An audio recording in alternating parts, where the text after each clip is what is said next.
নমস্কার, আমার অনুষ্ঠানে আপনাদের সকলকে স্বাগত। আজকে যে বিষয় নিয়ে এসেছি সেটা হচ্ছে জ্যোতিষশাস্ত্রের যে আমি ক্লাস শুরু করেছিলাম। আগের দিন আপনাদের দেখিয়েছিলাম কিভাবে পূর্ণিমা এবং অমাবস্যা হয় গ্রহগত অবস্থানের মাধ্যমে, রবিচন্দ্রের মাধ্যমে। আজকে শুরু করব প্রত্যেকটা রাশির অবস্থান কিভাবে আপনারা বুঝবেন। অর্থাৎ জ্যোতিষশাস্ত্র ক্লাসের প্রথম যে জায়গাটা রয়েছে, এই যে ছকটা রয়েছে, এই ছকের মাধ্যমে আপনারা কিন্তু দেখে থাকেন, অনেকেই বিচার করেছেন যখন কোন অ্যাস্ট্রোলজারের কাছে এসে, তখন আপনারা বুঝতে পেরেছেন যে এই ছকের মাধ্যমে কিন্তু তারা বিচার করে থাকেন। অর্থাৎ আমাদের এই সাইডে এই ছকের অনেক রকম মডেল রয়েছে, যেগুলো আমি পরবর্তী ক্ষেত্রে বিস্তারিত আলোচনা করব। আজকে আপনাদের শুরু করব এই যে রাশির যে অবস্থান রয়েছে এবং ডিগ্রিগত সাপেক্ষে যে অবস্থান রয়েছে। আমরা জানি কিন্তু 360 ডিগ্রি, অর্থাৎ 0 ডিগ্রি থেকে 360 ডিগ্রি সাপেক্ষে রাশির অবস্থান রয়েছে। কিভাবে আপনারা বুঝবেন যে কোন রাশির কোথায় অবস্থান রয়েছে, কত ডিগ্রিতে? সর্বপ্রথম যেটা শুরু হচ্ছে, এটা হচ্ছে মেষ রাশির জায়গা, মনে রাখবেন। এটা হচ্ছে মেষ রাশির ঘর এবং এই রাশির মান 30 ডিগ্রি, কারণ এটা 0 ডিগ্রি থেকে শুরু হচ্ছে 30 ডিগ্রি পর্যন্ত। তারপরে চলে আসছি বৃষ রাশি, এটাকে বলা হয় বৃষ রাশি। এই রাশির মান হচ্ছে 30 ডিগ্রি, কিন্তু 30 ডিগ্রি থেকে এটা চলে আসবে 60 ডিগ্রি পর্যন্ত। কারণ একটা রাশির মান 30 ডিগ্রি, তাহলে মেষটা যদি 0 থেকে 30 হয়, তাহলে বৃষটা হবে 30 থেকে 60। এইভাবে কিন্তু পরবর্তী যে রাশিটা রয়েছে সেটাকে বলা হয় মিথুন রাশি। এই মিথুন রাশিরও মান কিন্তু নির্দিষ্ট 30 ডিগ্রি, কিন্তু এটা 60 ডিগ্রি থেকে 30, অর্থাৎ 90 ডিগ্রি পর্যন্ত এই মিথুন রাশির অবস্থান। এরপর হচ্ছে কর্কট রাশি। কর্কট রাশিরও কিন্তু সেম একই প্রসেসে চলে আসবে, যেটা হচ্ছে 90 ডিগ্রি থেকে 120 ডিগ্রি পর্যন্ত এই কর্কট রাশির অবস্থান রয়েছে। এবং কর্কট রাশির পর চলে আসে, আপনারা জানেন যে সিংহ যে রাশি রয়েছে তার রাশিচক্রের পঞ্চম রাশি।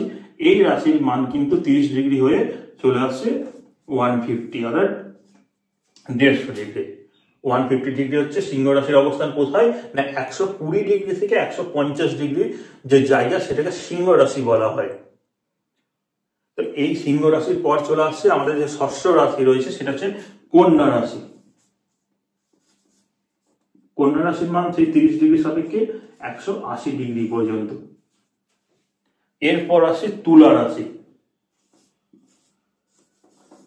তুলা রাশি সেই সাপেক্ষে 210 ডিগ্রি পর্যন্ত, অর্থাৎ 30 ডিগ্রির মান। প্রত্যেকটা রাশি নির্দিষ্ট 30 ডিগ্রি করেই অবস্থান, মানে একটা রাশির মান 30 ডিগ্রি থাকবে, কিন্তু 360 ডিগ্রি সাপেক্ষে আমাদেরকে নির্ণয় করতে হবে, তাহলেই আপনারা বিচারগুলো হবে। কারণ প্রত্যেকটা নক্ষত্রেরও ডিগ্রিগত অবস্থান রয়েছে। বাস্তুর যেটা আমি প্রথমে আপনাদের বলেছি, বাস্তুর একটা অনুষ্ঠানে দিয়েছি 360 ডিগ্রি সাপেক্ষে, সেখানেও কিন্তু আপনাদের বের করতে হবে। তাই এই 210 ডিগ্রি রয়েছে। এরপর চলে আসি বৃশ্চিক রাশি। আপনারা জানেন রাশিচক্রের অষ্টম রাশি, যেটাকে বৃশ্চিক রাশি বলা হয়ে থাকে। এই বৃশ্চিক রাশি হচ্ছে 210 ডিগ্রি থেকে যদি আপনারা করেন, তাহলে 240 ডিগ্রি পর্যন্ত এটা বৃশ্চিক। এরপর চলে আসবো ধনু রাশি। ধনু রাশির অবস্থান 30 ডিগ্রি সাপেক্ষে 270 ডিগ্রি পর্যন্ত, অর্থাৎ 240 থেকে 270 ডিগ্রি পর্যন্ত ধনু রাশির অবস্থান রয়েছে। এটা কিন্তু মনে রাখবেন, এই 270 ডিগ্রি। এরপর যেটা অবস্থান হবে, অর্থাৎ ধনু রাশির পর চলে আসবো মকর রাশি। মকর রাশির অবস্থান কি রয়েছে? মকর রাশির মনে রাখবেন যে মকর রাশি যেখানে রয়েছে সেখানেও কিন্তু 30 ডিগ্রি সাপেক্ষে, অর্থাৎ 300 ডিগ্রি এই রাশির অবস্থান। 270 থেকে 300 ডিগ্রি হচ্ছে মকর রাশির অবস্থান। এবং মকরের পর চলে আসবো রাশিচক্রের একাদশ রাশি, কুম্ভ রাশি। এই কুম্ভ রাশির অবস্থান রয়েছে 300 থেকে 330 ডিগ্রি পর্যন্ত কুম্ভ রাশির অবস্থান কিন্তু রয়েছে। আপনাদের যদি দেখতে অসুবিধা যদি হয়ে থাকে, আমি এখানে কুম্ভ রাশি হচ্ছে 300 থেকে 330 ডিগ্রি পর্যন্ত কুম্ভ রাশির অবস্থান কিন্তু রয়েছে। এরপর চলে আসবো শেষ রাশি, রাশিচক্রের শেষ রাশি মীন রাশি, যেই রাশি 360 ডিগ্রিতে অবস্থান করছে। এইভাবে ডিগ্রিগুলো আমাদেরকে নির্ণয় করতে হবে, কারণ ডিগ্রি যদি না হয় তাহলে কিন্তু রাশির যে গ্রহগুলো অবস্থান করে প্রত্যেকটা রাশিতে, কিভাবে আপনারা বুঝবেন যে কোন গ্রহটা ভালো, খারাপ, নিচস্থ, তুঙ্গস্থ? মেষ রাশিতে রবি বসে থাকা মানে কিন্তু তুঙ্গস্থ কিন্তু নয়, নির্দিষ্ট একটা ডিগ্রি থাকে। অর্থাৎ মেষ রাশিতে 0 ডিগ্রি থেকে 10 ডিগ্রি পর্যন্ত রবির তুঙ্গ অবস্থান কিন্তু থাকে।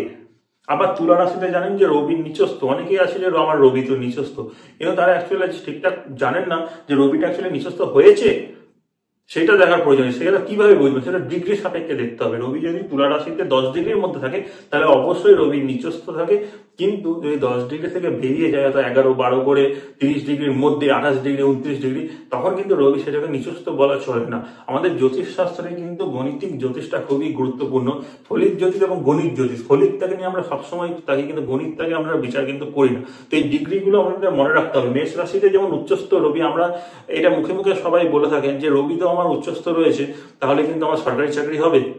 একদমই কিন্তু নয়। রবি ভালো থাকা মানে যে সরকারি চাকরি হবে সেরকম কিন্তু না।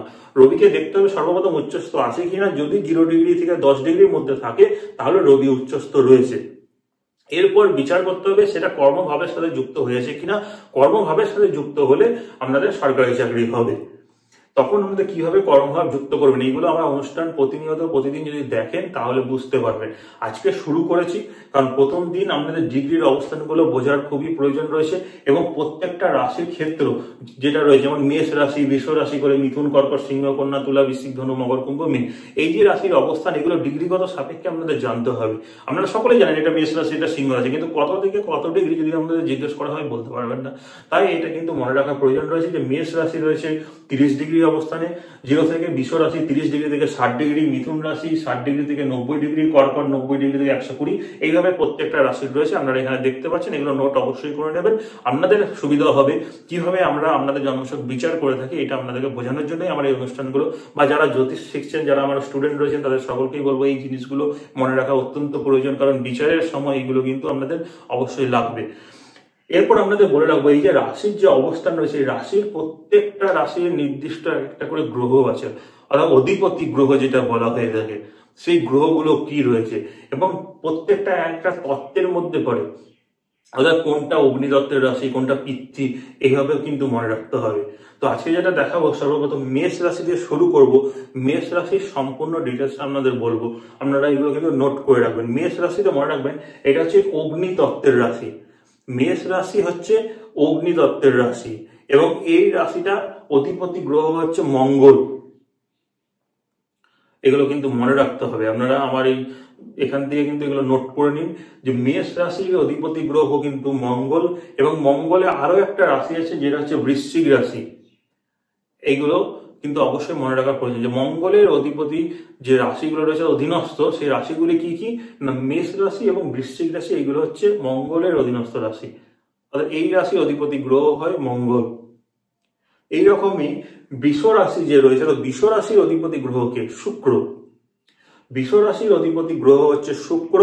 এই শুক্র কিন্তু আরো একটা রাশির অধীনস্থ রয়েছে, এটা তুলা। তাহলে শুক্র গ্রহের অধীনস্থে কোন রাশিগুলো পড়ছে, একটা তুলা, একটা বৃশ্চিক, এই দুটো রাশির অধিপতি গ্রহ কিন্তু শুক্র রয়েছে। এর পরবর্তী ক্ষেত্রে যেমন মিথুন, মিথুন রাশির অধিপতি গ্রহ হচ্ছে বুধ।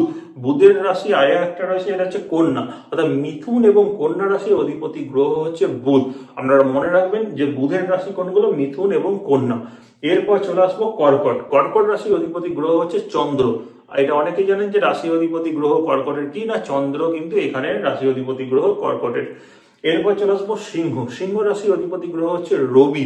রবি যেটা হচ্ছে আমাদের এনার্জি বা সূর্য, এই সূর্যের অবস্থান এখানে কিন্তু রয়েছে, সিংহ রাশিতে কিন্তু রয়েছে। সিংহ রাশি অর্থাৎ রাশিচক্রের পঞ্চম রাশি বলা হয়ে থাকে, এটা কিন্তু রবির অধীনস্থের মধ্যে পড়ছে। এরপর আমি আপনাদের কন্যা বলে দিয়েছি যে কন্যা হচ্ছে বুধের, তুলা হচ্ছে শুক্রের, বৃশ্চিক হচ্ছে মঙ্গলের।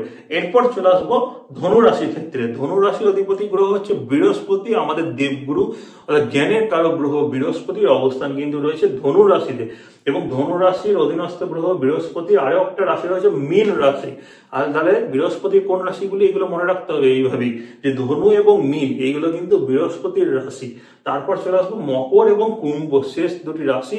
মকর রাশির অধিপতি গ্রহ শনি, কুম্ভ রাশির অধিপতি গ্রহ কিন্তু শনি। এই জায়গাগুলো আমাদের সকলে মনে রাখবেন। এবং আরেকটা সহজ খুব পদ্ধতি রয়েছে, আপনারা, আমি যেটা মেষ থেকে শুরু করলাম, আপনাদের যেহেতু আজকে প্রথম ক্লাসটা করছি যাতে আপনাদের বোঝানোটা খুব সহজ হয়, তো মনে রাখার একটা সহজ পদ্ধতি বলবো, আপনারা এই দিক থেকে মনে রাখবেন, তাহলে কিন্তু আপনাদের খুব সহজে মনে থাকবে। যেমন ধরুন মকর এবং কুম্ভ পাশাপাশি দুটি রাশি শনির, শনির দুপাশে থাকে গুরু, শনির দুপাশে কি রয়েছে না ধনু এবং মীন, এই দুটি রাশির অধিপতি গ্রহ হচ্ছে বৃহস্পতি। তাহলে সর্বপ্রথম কুম্ভ মকর, এইটা হচ্ছে শনি, শনির দুপাশে বৃহস্পতি দুটো, বৃহস্পতির দুপাটে যে সেনাপতি থাকে আমাদের মঙ্গল, সেই মঙ্গলের কিন্তু অবস্থান রয়েছে। এবং মঙ্গলের দুপাশে যেটা মনে রাখবেন, মঙ্গলের পরবর্তী দুটো রাশি যেটা, সেটা হচ্ছে বিষতুলা, যেটা শুক্র, এবং তারপরে বুধ, তারপর রবি আর চন্দ্র। এইভাবেও কিন্তু আপনারা মনে রাখতে পারেন। আবার বলি যে মকর কুম্ভ শনি, মকর কুম্ভের পাশের দুটো হচ্ছে বৃহস্পতির রাশি, অর্থাৎ ধনুমিন বৃহস্পতির দুটো পাশে যেটা রয়েছে সেটা হচ্ছে মেষ বৃশ্চিক, যেটাকে মঙ্গলের রাশি বলা হয়ে থাকে। মঙ্গলের দুপাশে যে রাশি থাকে সেটা হচ্ছে বৃষ এবং তুলা, যেটা শুক্রের রাশি বলা হয়ে থাকে। এবং তারপর হচ্ছে শুক্রের দুটো পাশে হচ্ছে বুধের রাশি, এবং তার পাশে রবি এবং চন্দ্রের কিন্তু অবস্থান রয়েছে। এইভাবেও আপনারা মনে রাখতে পারেন, আপনাদের যেটা সহজ হবে সেইভাবে আপনারা কিন্তু মনে রাখবেন। এগুলো কিন্তু জানার অবশ্যই প্রয়োজন রয়েছে। এবং যে তত্ত্বটাও রয়েছে সেটাও আজকে বলে দেবো এই অনুষ্ঠানে, যেটা আমাদের এই বিষয়গুলো, যেটা এই বিষয় ছাড়া আমাদের জ্যোতিষশাস্ত্র অসম্পূর্ণ। এইগুলো এখান থেকে শুরু হচ্ছে, শুরুর জায়গাটা অবশ্যই সবসময় আমাদের মনে রাখতে হবে। তো মেষ রাশি দিয়ে শুরু করব। মেষ রাশির যে তত্ত্ব রয়েছে, অগ্নি তত্ত্বের রাশি হচ্ছে মেষ। অগ্নি হচ্ছে আমাদের কি তেজ, অগ্নি হচ্ছে আমাদের এনার্জি। এই জন্য মেষ রাশির জাতক জাতিকাদের মধ্যে অতিরিক্ত মানে রেগে যাওয়া, বিশেষ করে চাপার রাগ, এই জিনিসটা কিন্তু লক্ষ্য করা যায়। এবং যে কোনো কাজ যদি মনে করবো তাহলে সেটা অবশ্যই করে মেষ রাশির জাতকরা করে থাকে। এবং মেষ রাশিতে যে গ্রহগুলো, যেমন আমি মঙ্গলের অবস্থান বললাম, এখানে কিন্তু 3টে নক্ষত্রেরও অবস্থান রয়েছে। প্রত্যেকটা রাশিতে 3টে করে নক্ষত্রের অবস্থান। আমাদের যে 27টা নক্ষত্র, তো প্রত্যেকটা রাশিতে ডিগ্রিগত অবস্থান আছে, এটা আমি পরের এপিসোডে দেখাবো। আজকে আমি তত্ত্বগুলো নিয়ে বলে দিচ্ছি। মেষ রাশি হচ্ছে অগ্নি, তারপর বৃষ রাশি হচ্ছে পৃথ্বী রাশির মধ্যে, পৃথ্বী তত্ত্বের মধ্যে, মিথুন হচ্ছে বায়ু তত্ত্বের মধ্যে, এবং কর্কট হচ্ছে জল। তাহলে অগ্নি, পৃথ্বী, বায়ু, জল। আবার ঠিক সেইভাবে চলে আসবে সিংহ অগ্নি, তারপর কন্যা পৃথ্বী, তুলা হচ্ছে বায়ু, বৃশ্চিক হচ্ছে জল।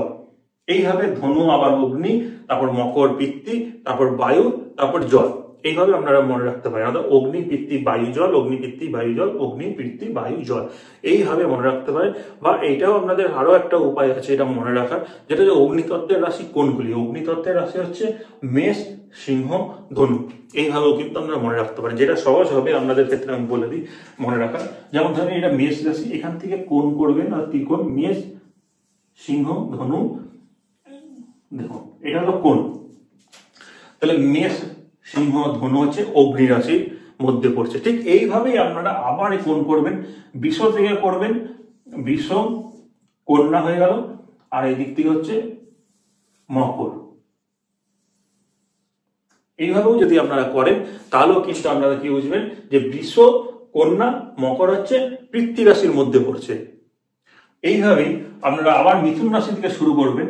মিথুন রাশি থেকে শুরু করবেন তুলাতে, এবং মিথুন রাশি থেকে চলে যাবে কুম্ভে,